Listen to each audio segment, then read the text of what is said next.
düzəldi. Yaxşı, düzəldirsə onda davam eləyək. Demək, burada əsas məsələ nədir? Əsas məsələ ondan ibarət ki, pedaqoji sahədə təhsil verənlər kimi, ümumiyyətlə, pedaqoji sahədə kimlər çalışa bilər? Yenə də exo verir. Hə, yoldaşlar? Zəhmət olmasa bir rəy bölməsində yazın. Çünki mənə buradan yazırlar ki, səs exo verir. Səs exo verir, ya normal gəlir səsin?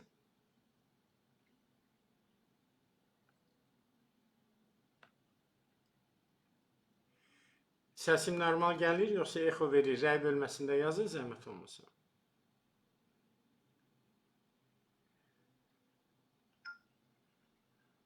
Aha. Hə, düzəldi indi. Demək, məsələ belədir. Azərbaycanda statistikaya görə, hesablamalara görə, qeyri-dəqiq məlumatlara görə, demək, ortalama 60 minə yaxın pedaqoji sahədə təhsil alan, amma demək, pedaqoji sahədə təhsil alan, amma pedaqoji sahədə işləməyən kadr var. Demək, təsəvvür edirsinizmi? 60 minə yaxın və bunun təqribən 20 minə yaxını məktəbə qədər ücret deyirlər ki, illərlə yığılmış, demək, kadr var. Bu məsələnin bir tərəfi. Bəs pedaqoji sahədə kimlər çalışa bilər? Biz sizdən dəfələrlə demişik. Elə Emin Əmrullayevin bir nömrəli vəzifələrindən biri. Mənim Emin Əmrullayevdən şəxsi olaraq hansısa bir ədavətim yox, obisi yox. Mən Azərbaycan Respublikasının vətəndaşıyam və bu ölkə şəhidlərimizin qanı hesabına qazandı. Və bu ölkə qazilərimizin sağlamlığının hesabına bugün gəldi, durdu. Bu ölkə, Allah rəhmət eləsin, ümummilli liderimiz Ulu Öndər Heydər Əliyevin çox böyük zəhməti hesabına bugün 20 ildən artıq, belə deyək, gərgin çalışan ölkə prezidentinin səyi əsasında bugünkü səviyyəyə gəlib və Emin Əmrullayev və onun kimi insanların Azərbaycanın dövlət xəzinəsini talayaraq müxtəlif layihələr, təlimlər adı ilə təhsildə də insanları bilərəkdən Azərbaycan dövlətinə və Azərbaycan hakimiyyətinə qarşı sosial narazılıqlar yaratmaq istəməsi üçün, yəni atılan addımları təbii ki, bir vətəndaş olaraq mövqeyidir. Bu məsələnin bir tərəfidir. Yəni sadəcə nazirdir və bugün baş verənlərin başında o durur, o edir və təbii ki, onun adı çəkilməlidir, ümumi danışılmamalıdır. Onun adı çəkilməlidir. Azərbaycan xalqına qarşı törətdiyi bu cinayətlərə görə təbii ki, bir vətəndaş olaraq onun adı çəkilməlidir və o müzakirə olunmalıdır. Və burada ən böyük faciə nədir Azərbaycanda? Azərbaycanda bütün peşələr üzrə, o cümlədən müəllim peşəsinin peşə standartı yoxdur. İndi mən qayıdıb deyəndə ki, Emin Əmrullayevin təhsildən anlayışı yoxdur. Deyirlər ki, müəllim, kobud danışırsan. Mən deyəndə ki, bir ayını 3 aya öyrədib hə yoxu öyrətmək olur. Adam 12 ildir Təhsil Nazirliyinin binasındadır və bunun 5 ilini nazir, 5 ilində Təhsil İnstitutunun direktoru işləyib. Və adam hələ də anlamır ki, istənilən peşə üzrə, əgər demir, mən xaricdə oxumuşam. Lap olsun, sorusun pulu ilə oxusun, kimin pulu ilə oxusun, kimin kadri olursa olsun. Əgər insanın xaricdən, demir, İngilis dilini biləni mən, bilməyəni mən biləcərdən o yana mütəxəssis kimi tanımıram. İngilis dilini bilən kimi girsin bir araşdırsın, görsün dünyanın təhsil sisteminin keyfiyyət ölçüləri nə ilə ölçülür? Dünyanın təhsil sisteminin keyfiyyət ölçülərindən biri də hər bir pillə üzrə və o cümlədən də hər bir peşə sahəsi üzrə qəbul edilmiş dövlət standartları əsasında müəyyən olmuş meyarlar əsasında ölçülür. Sən bugün Azərbaycan müəlliminin, Azərbaycan təhsilini, Azərbaycan müəllimi üzərində qurmuş islahatların başında durursan, amma 12 il şəxsən Təhsil Nazirliyində ən funksional vəzifələrdə olmuşsan, amma gəl reallığa baxaq, sənin hələ də Azərbaycan müəlliminin peşə standartı yoxdur. Başa düşürsünüz? Müəllim kim olmalıdır? Müəllim necə olmalıdır? Müəllim nə hansı nələrə cavab verməlidir? Yoxdur ölkədə. Peşə standartı olmayan bir sistemin sertifikasiyasını sən nəyə əsasən aparırsan? Biz bunu deyirik. Buna görə deyirik islahatlar doğru getmir.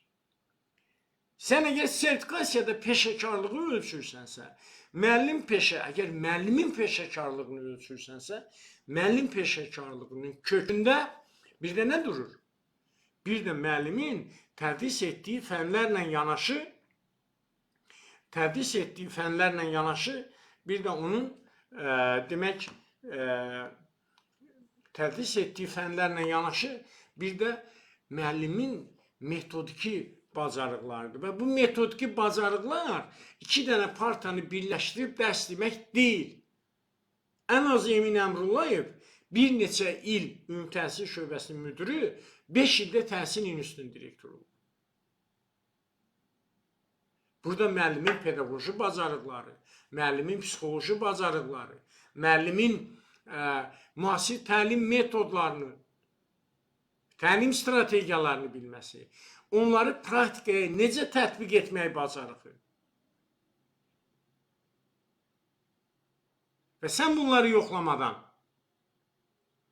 60 sualın cəmi 10 sualını metodikaya tətbiq etməklə və dərhal da müasir metodist layihəsini keçirsən, ölkədə metodiki xidməti ləğv edirsən, ölkədə təhsil sisteminin, ümumi təhsilin belin qırırsan.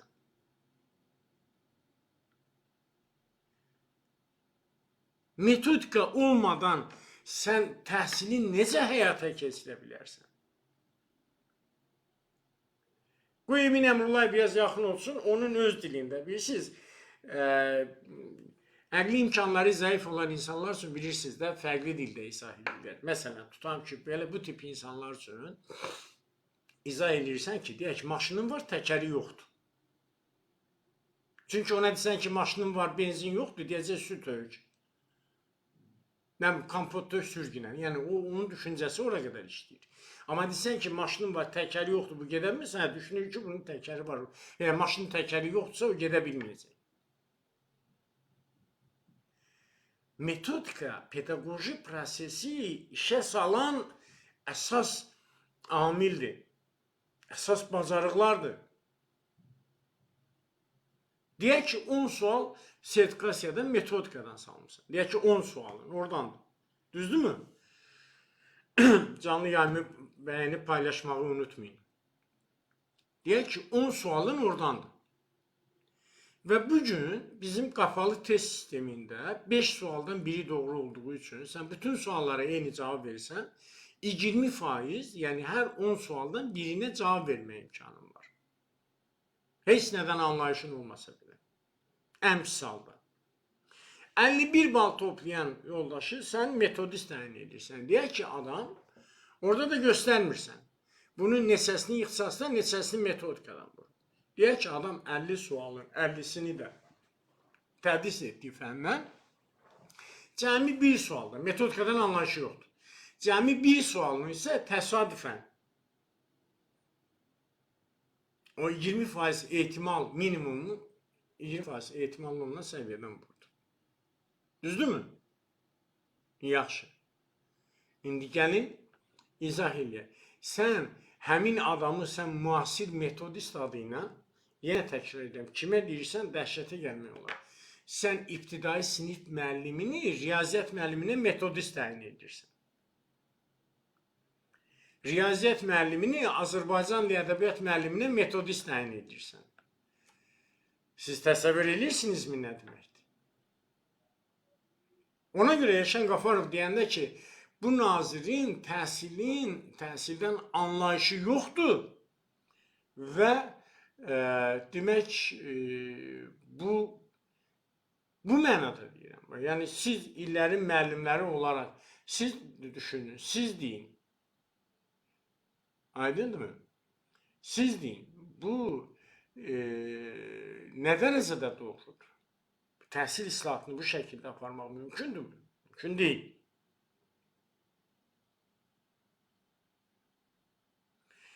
Və En büyük problemimiz biz hələ də bu illər ərzində, əgər 12 il bundan öncə başlasaydıq, deyək ki, sizin bugünkü addımınız, deyək ki, o müasir bu təhsil proqramları tətbiq olunan zaman ki, kurikulum və ənənəvi dəstək, hər şey bədbəxtçilik ənənəvi dəstəkdir deyən bizim beynimizə yeridən o təlimçilər ki var idi, ki onların günü 50 manatı qazanca çıxmışlar. Yəni onların özləri də o təlimlərində, dediyi təlimlərdən anlayışı yox idi. Və nəticə etibarı ilə sizin onlardan heç bir fərqiniz yoxdur. 12 il ərzində biz pedaqoji kadr hazırlığını yaxşılaşdıra bilərdik. Bugün ölkədə 46 ali təhsil müəssisəsi var mülki sahədə. Bunun 23-ü pedaqoji sahədə kadr hazırlayır. Təsəvvür edirsinizmi? Tən yarısı pedaqoji sahədə kadr hazırlayır. Və nəticə olaraq bizim pedaqoji sahədə kadr hazırlığımızın ümumi səviyyəsi nə yerdədir? Əgər yaxşıdırsa, onda 4 il təhsil alan, pedaqoji sahədə təhsil alan və bitirən gənc niyə müəllim yanına əlavə hazırlığa gedir müəllimlərin işə qəbulu imtahanına? Niyə o 4 il ərzində qazandığı biliş bacarıqlarla müəllimlərin işə qəbulu imtahanından keçə bilmir? Aydındırmı? Bu məsələnin bu tərəfidir. Yeni qoşulan yoldaşlarına hər biriniz bayramınızı təbrik edirəm. Canlı yayımı bəyənin, paylaşın, göndərin müəllim yoldaşlarınıza. Çəkinməyin, qorxmayın. Azərbaycan müəlliminin əsas böyük problemi bu qorxaqlıq sindromudur. Yəni qorxmaq. Ay, sən dərsini kəsməyəcəklər, səni işdən çıxartmayacaqlar. Deyək ki, məktəb direktoru qorxa bilər, çəkinə bilər. Axı sənin dərsini əlindən ala bilməyəcəklər. Bugün əzilən sənsən, Azərbaycan müəllimi. Bugün əzilən Azərbaycanın təhsil işçiləridir. Bugün haqqı çalınan Azərbaycanın məktəbliləridir, təhsil alanlarıdır. Bugün haqqı çalınan hər birimizik, valideynlərik. Pedaqoji kadr hazırlığında nə edə bildik biz? Heç nə edə bilməmişik. 10 il bundan qabaq da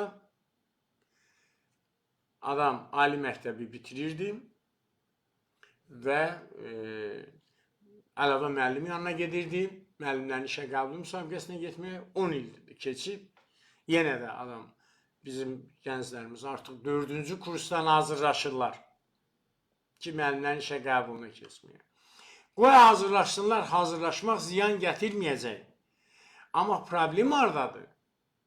Axı bunların 4 il oxuduğu, öyrəndiyi pedaqoji sahəyə aid bir dənə də sual olsun müəllimlərin işə qəbulu müsabiqəsində yoxdur. Təsəvvür edirsinizmi? Bir dənə də sual olsun, müəllimlərin yoxdur.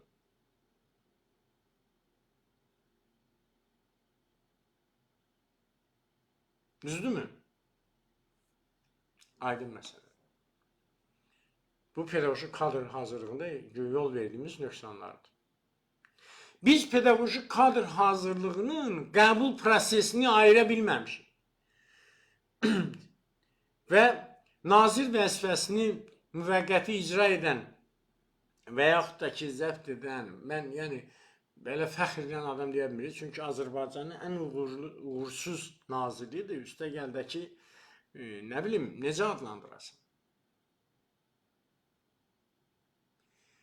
Bugün tələbə qəbulu prosesində ən azı pedaqoji sahəni ayırmaq lazımdır. Ölkədə 46 ali təhsil müəssisəsindən təkrar edirəm, 23-ü pedaqoji sahədə kadr hazırlayır. Düzdürmü? Düzdür. Ölkənin 7 yoxsa 8 dövlət universiteti var. Bakı Dövlət Universiteti, Sumqayıt Dövlət Universiteti, Lənkəran Dövlət Universiteti, Gəncə Dövlət Universiteti, Mingəçevir Dövlət Universiteti, sonra dedik Naxçıvan Dövlət Universiteti, eləmi? Bu dövlət universitetlərimizdir. Bir də Qarabağ Dövlət Universiteti. 7 universitetimiz. İndi Qarabağ Universiteti ildən ilə artacaq, bütün ixtisaslar olacaq orada inşallah. Bu ayrı məsələdir.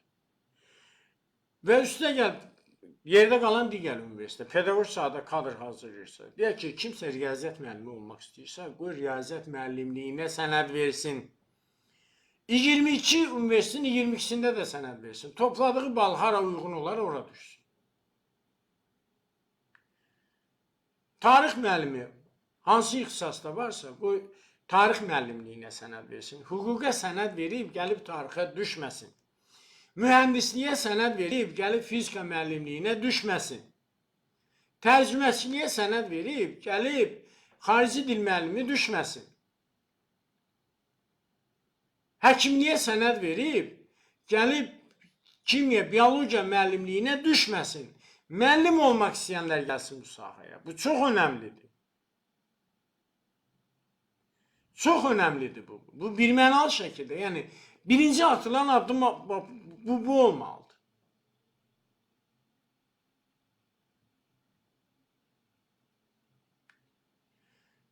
İkinci addım, dedik, müəllimliyin peşə standartı hazırlanmalıdır. Hər pilləyə uyğun olaraq.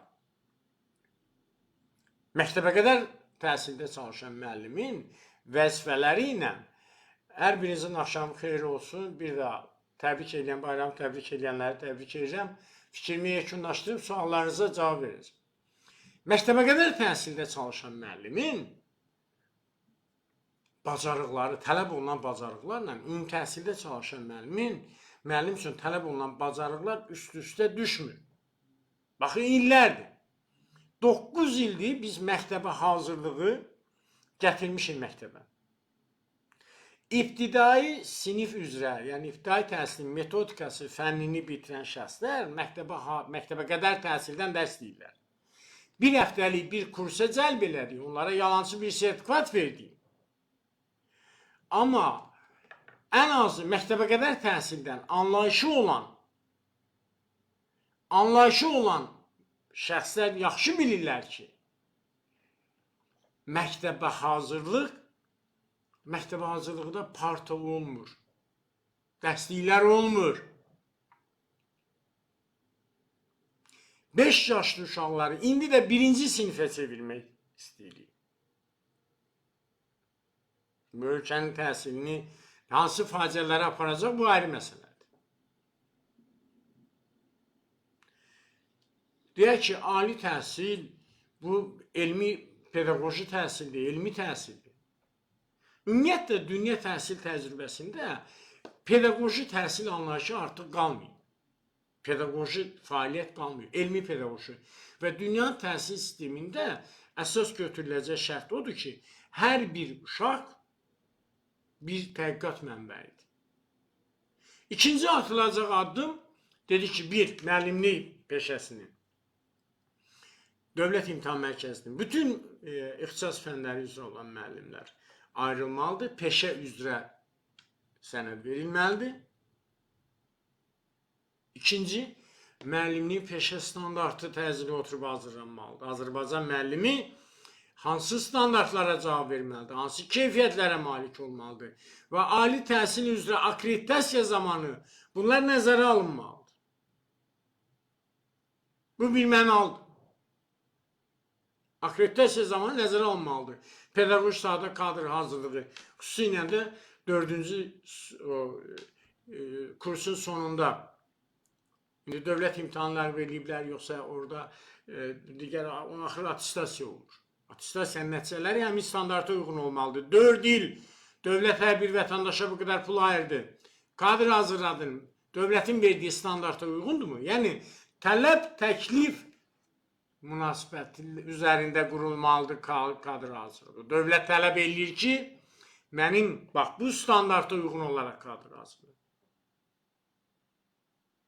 Yoxsa hər il filan ixtisaslar olsun, rektorlar gəlin görün məni.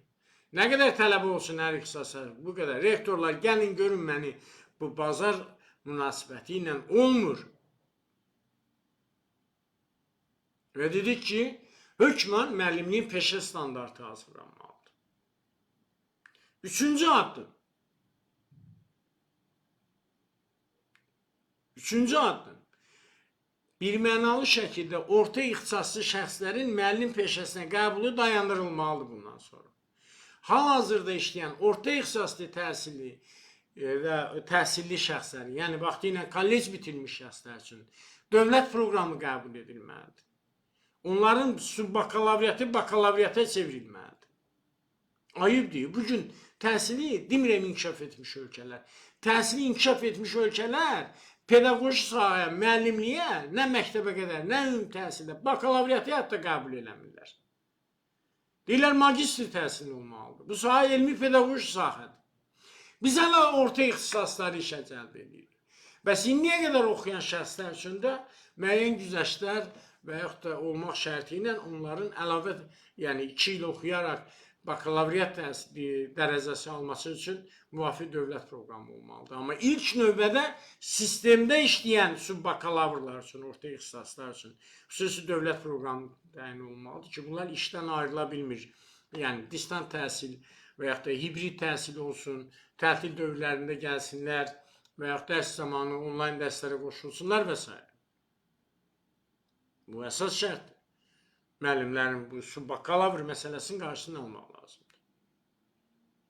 50 il keçib 70-ci illərdən və 70-ci illərdən sonra Azərbaycanın özündə 80-ci illərdə müəllimlərə ehtiyac o qədər olmayıb. Yəni bu kolleclərin bu qədər genişlənməsi üçün. Azərbaycanda 51 kollec var, bunun 55 min tələbəsi var. Düzdür, pedaqoji sahədə kolleclərdə kadr hazırlığı 2015-ci ildən başlayaraq 2025-ci ilə qədər hissə dayandırıldı.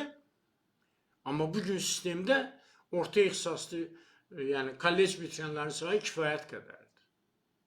Və bunlar arasında gənclər 20-25 yaşından tutmuş ta 65 yaşına qədər. Və biz bundan sonra 45 il gözləyə bilmərik bu il qəbul etdiyimiz subbakalavrlar gəlib çalışma yaş həddinə çatsınlar. Ona görə də sistemdə çalışan subbakalavr üçün dövlət proqramı qəbul edilməlidir. Və onların arasında çox gözəl idarəçilik qabiliyyətinə malik olan şəxslər var. Və subbakalavr diplomu olduğu üçün müəyyən idarə etmə vəzifələrdə çalışa bilmirlər. Və çalışa bilmədiklərinə görə də problem də orada yaranır. Ona görə də onların bakalavrə çevrilməsi üçün addım atılmalıdır. Dördüncü addım. Azərbaycan məktəblərində dərslik məsələsinə diqqət yetirir. Dərsliklər məsələsinə. İbtidai təhsil səviyyəsində 9 fən var. Ümumi orta təhsil səviyyəsində 17 fən var. Tam orta təhsil səviyyəsində 14 fən var. Orta hesabla demək, bizim 15, üzr istəyirəm, 14-15 fən var. Bir kitab ən azı 10 manata başa gəlirsə. Üstəgəl daşınma xərcləri ilə, regionlara göndərmə xərcləri ilə və s. Bu gəlib ən azı 12-13 manata başa gəlir. Gedib uşağa, məktəbə çatdırılana qədər. Və nəzərə alsaq ki, yəni dərsliklərin çapı haqqında, ümumi təhsil məktəblərdə dərsliklərin hazırlanması və çapı haqqında Nazirlər Kabinetinin 67 nömrəli qərarı var.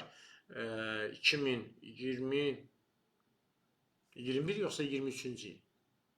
Orada göstərilir ki, hər il şagirdlərin sayı, dərslik çapı olunanda, şagirdlərin ümumi sayı faizi qədər, 105% qədər. Hər ildə, yəni bu 4 il ərzində də 40-50%-ə qədər əlavə. Orta hesabla ümumi sayın da 10% qədər hər il çapı olunur. Yəni, deyək ki, ölkədə hər sinif üzrə orta hesabla bizdə 10-11-ci siniflərdə sayı azdır.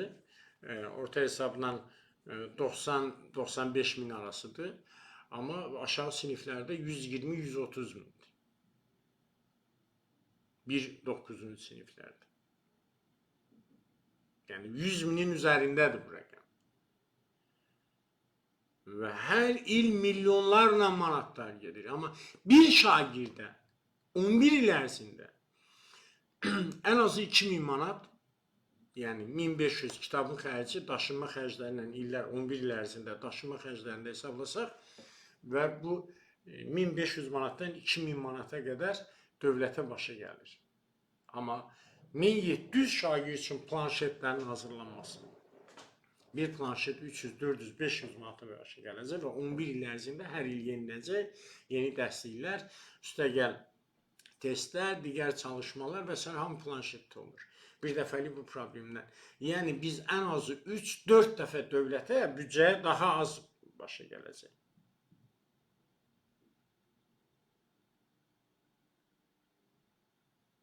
Ən azı bu, hər il bir səviyyə üzrə eləsək, birdən-birə biz keçmiriksə, bu problem də həll olunacaq. Niyə bu kitab məsələsini deyirik? Hər hansı bir, deyək ki, səhv olanda da bütün o səhvi elektron qaydada düzəltmək də çox asandır. Bu, şagirdlərin çanta yükü məsələsi problemi də həll olunacaq. Yəni, bəzən mənə deyirlər ki, yaşamayım, siz bu qədər tənqid edirsiniz.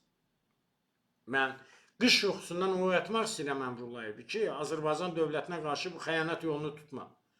Azərbaycanın təhsil büdcəsini təlimlərə, layihələrə xərcləmə. Mənasız təlimlərə xərcləmə. Yəni, siz buradan dinləyirsiniz. Hər videonu 5000-dən 10.000-ə qədər insan izləyir. Və siz əgər paylaşsanız, müəllim yoldaşlarınıza.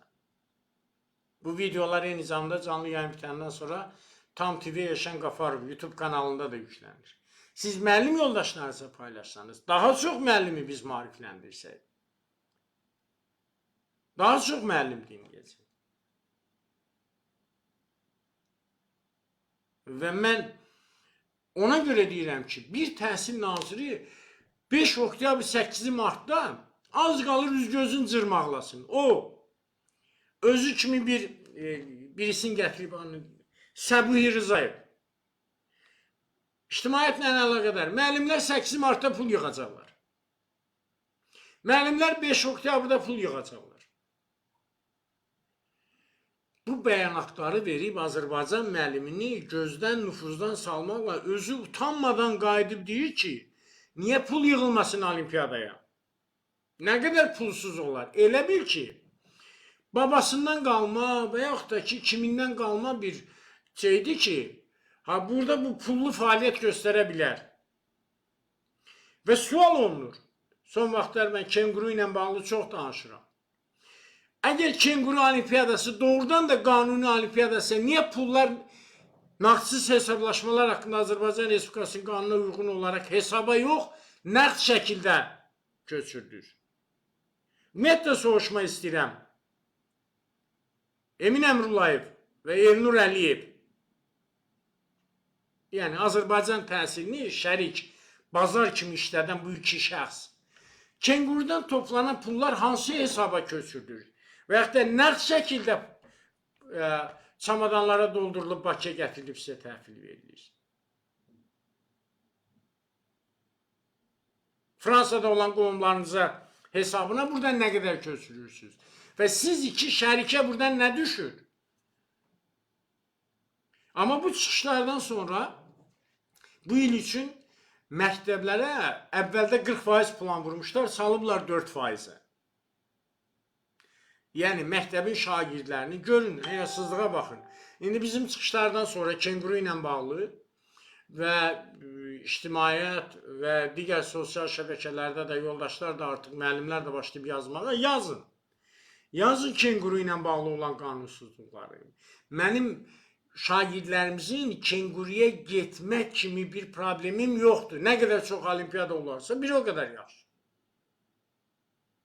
Amma 1.700.000 şagird hamısı istedadlı deyil.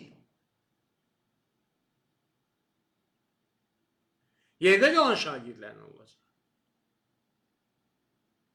Ölkənin təhsilində tərbiyə mühiti itib, təhsil mühiti itib. Bu olimpiyadalardan dövlət büdcəsinə hər birindən nə qədər xərclənir, hətta dövlətin keçirtdiyi. Bunu da açıqlayın.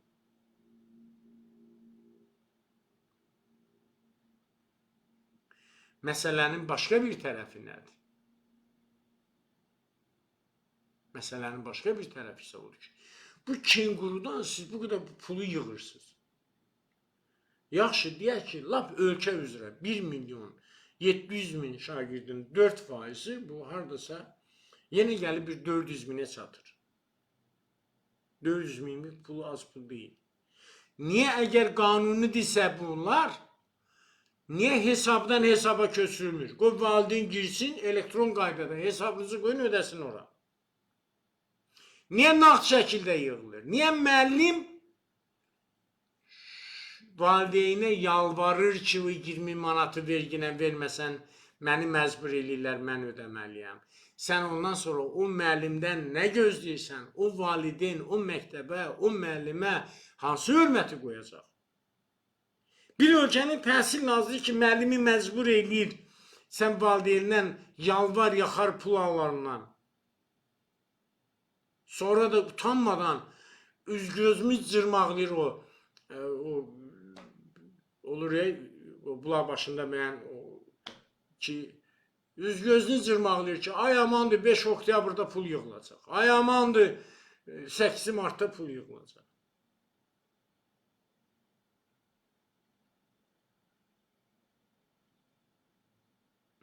Bu məsələ var. Gəldi, dedi, müəllimlərin işə qəbulu sistemi bu şəkildə aparılmalıdır. Dedi ki, yəni ixtisaslar üzrə aparılmalıdır. Müəllim peşəsi Dövlət İmtahan Mərkəzində xüsusi qaydalar üzrə qəbul edilməlidir. Kim müəllim olmaq istəyirsə müəllimliyə sənəd versin. Dedi ki, peşə standartları hazırlansın. Orta ixtisasların bakalavr dərəcəsi qaldırılsın. Müəllimlərin işə qəbulu müəllim hazırlığı proqramı ilə eyniləşdirilsin.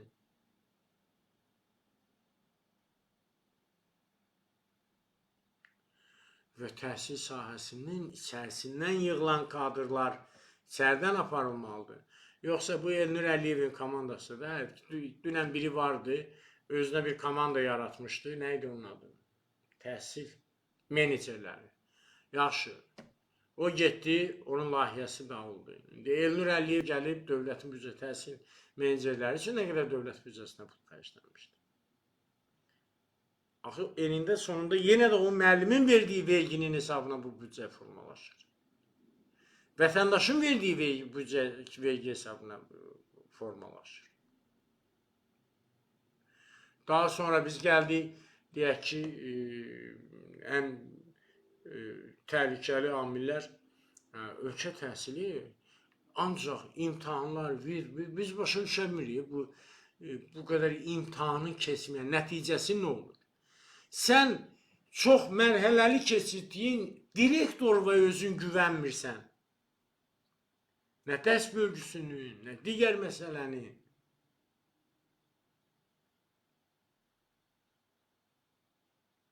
Sən direktoru məcbur edirsən ki, cəmaatı divara düzgünən hər günün tarixini yaz, şəkillər çək göndər. Hansı zamandır? Elektron jurnal deyirsən, amma bu yandan dekabr ayında jurnallar göndərirsən məktəbə. 1 milyon manatdan çox burada pul silirsən. Jurnal məktəbə gedən yolda vərəqləri dağılır. İndi gəl müəllim, direktor düşkünən jurnal tikkinə, jurnal yapışdırginə. Rəqəmsal məktəb platforması çıxır ortaya.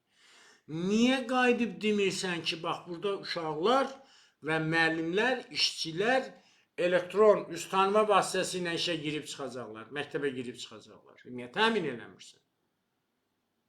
Bugün bilərəkdən sistemi batallığa, zibilxanaya ona görə çevirmirsən ki, istədiyini eləyə biləsən.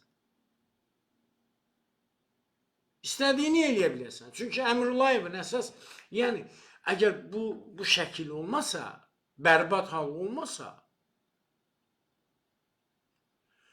bu qədər qanunsuz, bu qədər özbaşınalıq eləmək olmaz. Bugün bir müəllimin gördüyündən 100 dəfə artıq direktor görür. Direktordan 1000 dəfə artıq sektor müdürü görür. Amma sistem şəffaf işləsə, o direktorun biri danışsa, 5'i danışsa, sektor müdürünün üçün 5'i danışsa, bilirsiniz nə baş verəcək? Emin Əmrullah bütün çirkin əməlləri rastlayacaq. Biz hələ hər tərəfli belə sıxıblar ki, informasiya çıxmasın. Sadəcə marallıdır. Hə, sən direktora niyə görürsən? Onda bu imtahanları niyə keçirdirsən? Məktəblər illərlə, aylarla direktorsuz. Direktor əvəzi, həvala, müavinsizdir. Məktəbin idarə etməlisi iflic vəziyyətinə salınıb. Nəyin hesabına? Təhsil idarə etmək. Gözlə mən nə vaxt imtahan keçirəcəm. Niyə sənin rezerv kadrların yoxdur? Məktəb boşalan kimi təyinatını verginə. Məktəb niyə bir illə boş olmalıdır? Elə məktəb var 5 ildir əvəzləyici. Necə olur o ərazidə, o rayonda, o regionda bir kadr yoxdur məktəbə təyin edəsən? Və belə bir nazirin, belə bir adamın durub vicdanla danışma haqqı var mı? Yoxdur. Bir də arsız durub gülməyə adam təbii ki fikirləşəcək, bunun psixoloji durumu yerində deyil. Axı, hər birimizin enində son övladları bu təhsil sistemində təhsil alır. Heyf deyil o uşaqlara. Səhər saat 6-dan axşam saat 1-2-yə kitabın üzərində.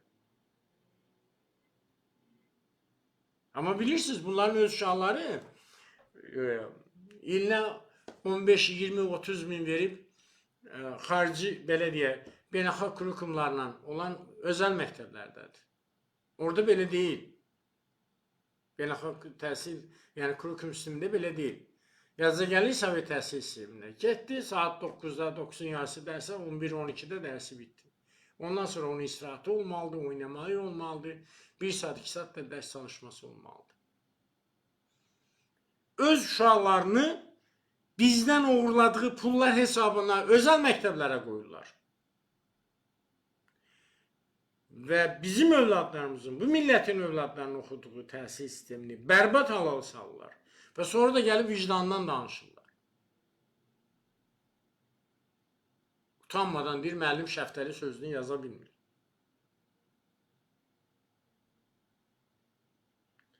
Ölkədə yeganə deyirik, müəllimin peşə standartı yoxdur.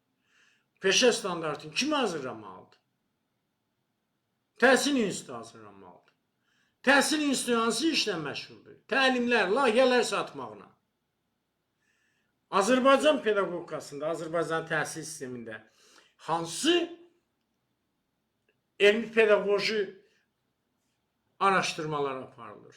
Hansı pedaqoji metodiki araşdırmalar aparılır? Hansı fundamental araşdırmalar aparılır? Hani Azərbaycan pedaqogikası? Hani Azərbaycan pedaqoji elmi? Əmrullayev utanmadan qayıdıb deyir ki, mən gəncləşdirmə siyasəti yeridirəm. Təhsil institutuna baxsan, bir moda evinin podiumuna oxşuyur. Budur sənin gəncləşdirmə siyasəti.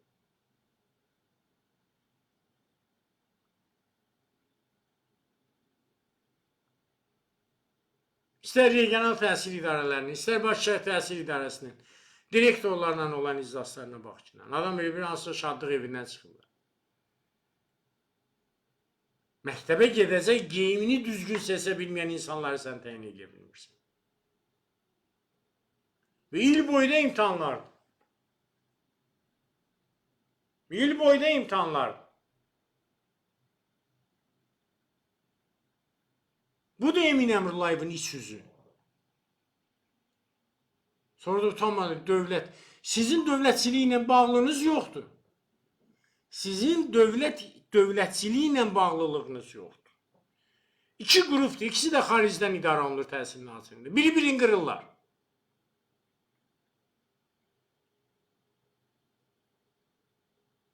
FETÖ'nün törəmənləri bir qrupdur. Sorusun törəmələri bir qrupdur. Bir şərik bu qrupdadır, o bir şərik o bir qrupdadır. Əslində o hər iki qrupdan istifadə edib özləri üçün Azərbaycanın təhsil büdcəsini talayırlar. Və sonra oturub vicdandan danışırlar.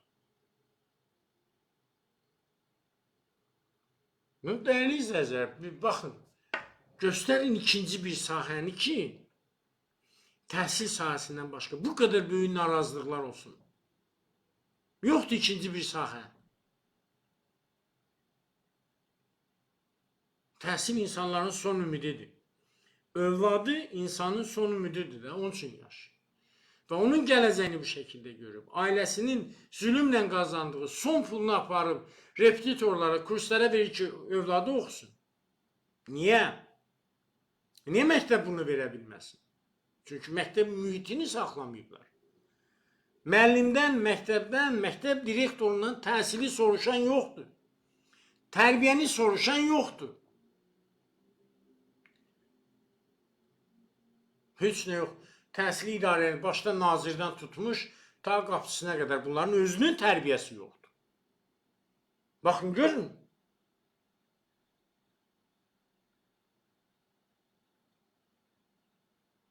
Biri dostuna idarə açır. Biri sevgilisinə vəzifə verir, idarə müdürü qoyur. Biri ofisin eləyir, biri o Latin Amerikasının serialı vardı, Guadalupe. Serial olub gedib Azərbaycan təhsili. Biri deyir, bu bunu saxlayır, biri deyir, bu bunu bəsləyir, bu deyir, ofisidir. İndi elə olub ki, indi biri birilərini, eyni cinsin adamları biri-birini bəsləyir. Buna bir abırçılıq.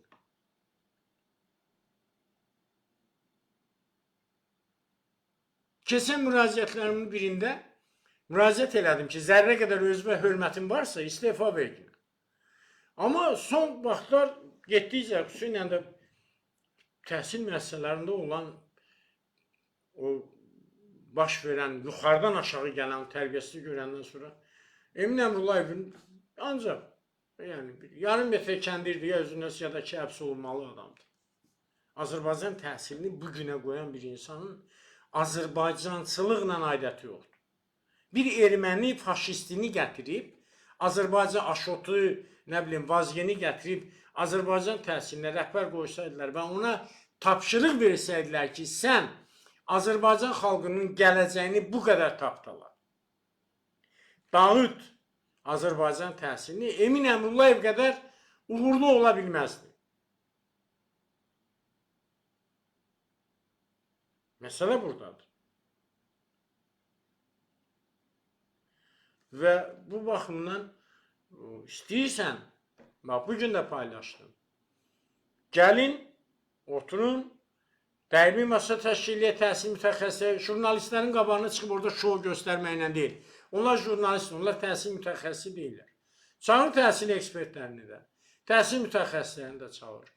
Hər pillə üzrə, öncədən qoyulmuş məsələlər üzrə təklifləri dinlə görə nə edəcəksən? Bu da deyil. Müəllimdən layihəni al, keçə bilmədi, gələn il başqasının adı ilə filan qədər pul yazır. Müəllimin beyninin zəhmətini uğra. Bu insanın mayası oğurluqla yoğurulur. Adı layihədir, adı təlimləri. Bu, dövlət büdcəsini oğurlamaqdır. İdeyaları oğurlamaqdır. Göstərin mənə bir müəllim Təhsil Nazirliyində bir ideya versin. Bir layihə versin, uğur qazansın. Amma üstündən bir qədər keçəndən sonra, 1 il, 6 ay, həmin ideya, həmin layihə, başqa bir adla en qədər pul bıraxıb bunu mənimsəyirlər.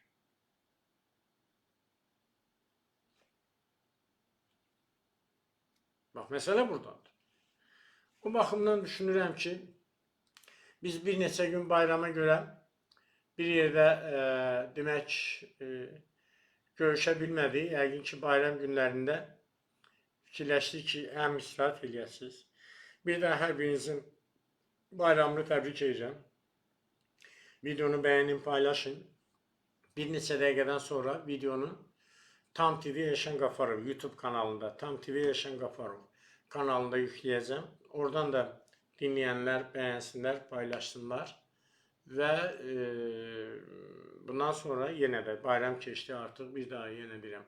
Yeni bayram hər birinizə sevinç gətirsin, şənlik gətirsin, rüzi bərəkət gətirsin.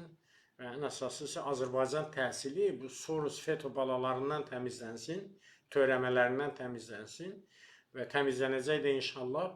Və mən düşünürəm ki, Emin Əmrullayevin cinayətkar əməlləri qısa bir müddətdə ölkənin yəni hüquq mühafizə orqanları tərəfindən araşdırılacaq və Emin Əmrullayev Azərbaycan təhsilinə vurduğu ziyan və onun bu heç nə yox, təkcə elə bu il, keçən il, o birisi il, son 5 ildə dövlət büdcəsindən təlimlər və layihələr adı ilə oğurlanan pullar, bir də kenguru, hiperton, asmo, sasmo bu adlarla yığılan pullar,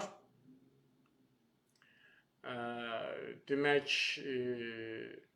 bu addan yığılan pullar hesabatı soruşulacaq və düşünürəm ki, hər kəs layiq olduğu cəzaya çatacaq.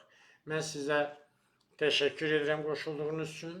Həftənin 2-4 şənbə günü 21:00-da burada sizdən görüşəcəyik. Hər gün, həftənin yəni tək günləri 1, 3, 5-ci günlər isə 23:00-da isə TikTok platformasında təhsillə bağlı suallarınıza cavab verəcəm. Təşəkkür edirəm. Hal-hazırda bizim işləyən direktor müavinləri üçün bizim praktik dərslərimiz aprel qruplarına qeydiyyat davam edir. Bir neçə nüansı da sizdən paylaşmışdım. Və eyni zamanda direktor müavinləri, uşaq birliyi rəhbəri, kitabxanaçı və digər vəzifələr üzrə işə qəbul üzrə hazırlıq qruplarımız da demək aprel qruplarına qeydiyyat davam edir. Artıq qruplar formalaşıb, onlayn dərslər olacaq. Həftənin 1, 3, 5-ci günlərini hazırlıq dərslərini nəzərdə tutmuşuq, 2-4-cü günlərə də praktik dərslərə. Praktik dərslərin üstünlüyü ondan ibarətdir ki, hər bir direktor müavini işində hansı hüquqi normativ sənədləri cəmləşdirməlidir, tətbiq etməlidir, tətbiq edərkən mexanizm necə olmalıdır, necə sənədləşdirilir, aktı, protokolu, əmri, əsasnaməsi necə yazılır, bunlar da öyrədilir. Mən sizə təşəkkür edirəm. Növbəti 2-ci gün sizdən görüşəcəyik. TikTok platformasında isə biz sizdən 1-ci gün saat 23:00-da görüşəcəyik. Təşəkkür edirəm. Bəyənin, paylaşın. Buradan isə abunə olmağı unutmayın ki, mən yayında olanda sizdən təzədən görüşürük. Bir qədər sonra bizim dedi ki, indi danışdığımız bu yayım YouTube kanalından Tam TV Elşən Qafarov demək kanalına yüklənəcək. Oradan da kim dinləsə müəllim yoldaşlarına, qruplara göndərməyi unutmayın. Təşəkkür edirəm. Gecəniz xeyrə qalsın və sizə ən gözəl arzularımı və istəyirəm.